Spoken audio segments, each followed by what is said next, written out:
জম্মু কাশ্মীরের কুলগ্রামে বন্দুকধারীদের সঙ্গে তীব্র সংঘর্ষের ঘটনা ঘটেছে, এতে দুই ভারতীয় সেনা নিহত হয়েছেন।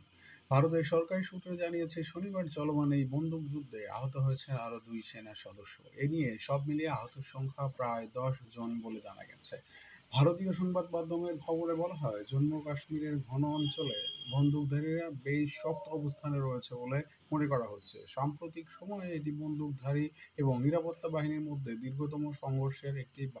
ভারতীয় সেনাবাহিনীর 15তম কর্পস সদর দপ্তর এক্স বার্তায় বলেছে, জাতির জন্য কর্তব্য পালনকারী সাহসী সেনা লেফটেন্যান্ট নায়েক প্রীতপাল সিং এবং হরমিন্দর সিং এর সর্বোচ্চ আত্মত্যাগকে সম্মান জানাচ্ছে চীনা কর্পস।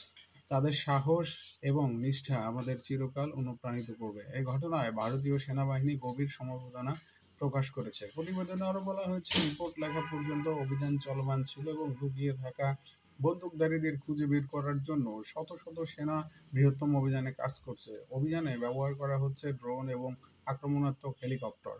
প্রচণ্ড গুলিবর্ষণ এবং মাঝে মাঝে বিস্ফোরণের মধ্যে আখালের ঘন আলপাইন বনে সন্দেহজনক এলাকায় ড্রোন থেকে বিস্ফোরক ফেলতেও দেখা গেছে।